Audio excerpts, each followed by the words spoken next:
Welcome to another Todd's 2-Minute Tech Tip Tuesday.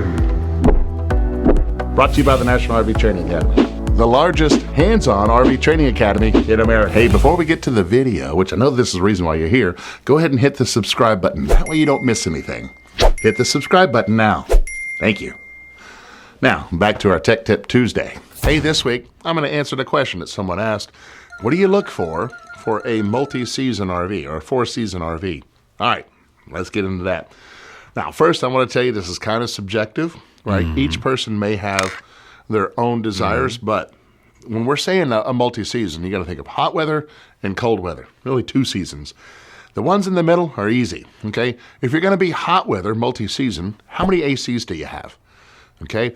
Now, if you want to come to South Texas in the summer, you're dumb if you only have 1 AC. I'm not saying you're dumb. Well, you're dumb.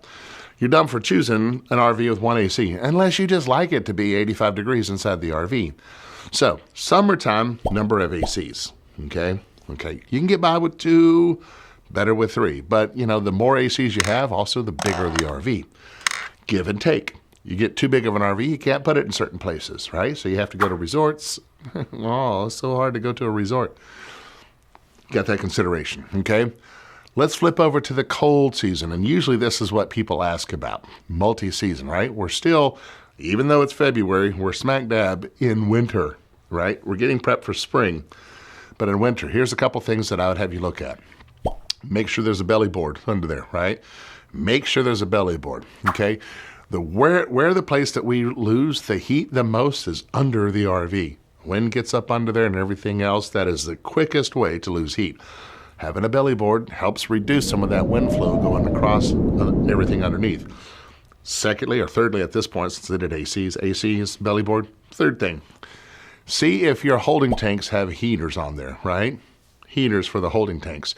Gets awfully important when we get down to, 35 degrees or below. I know some of you, Todd, it doesn't freeze till 32.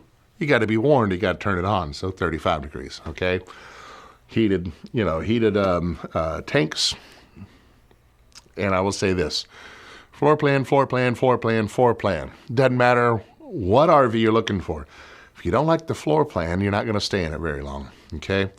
Now, we can get into other things. You can go with some of the brands out there that have 3.5-inch walls instead of 2-inch walls.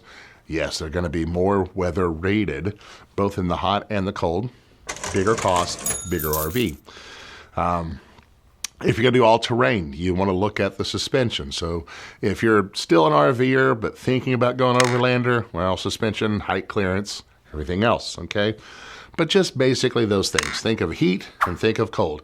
Heat, how many ACs? Cold, what's going on underneath the RV? How can I protect that from the wind coming in? Do I have sufficient heat? Okay, those are really the things when you're looking at. But in all cases, floor plan. Okay, really simple on that. Doesn't matter which brand, because a lot of brands out there are wonderful, right? Under different names, you got the same floor plan. And that's what you just got to look for. What's available in your area? Can you get it repaired? And there's a lot of good OEMs out there that you can choose from. So there you go. It's actually relatively simple. There's your tech tip. All right, before you get to the bloopers, which is why you're here in the first place, the RV industry needs thousands of RV technicians and inspectors, and now is the perfect time to do that. If you want to make more money or have more control over your time, go ahead and click the link below. Or if you just want to learn how to fix your own RV, got something for you there. Head over to rvtechcourse.com and get started today. Now, for the reason that you're out there in the video, roll the bloopers. Oh, we're ready? All right. Hey, this week I'm going to answer the question. You see that? Answer. All right. 100%, not one error, right? The one in the very beginning doesn't count. I did say it right. I just wanted to restate it because it was so good the first time. I said it a second time. Peace out.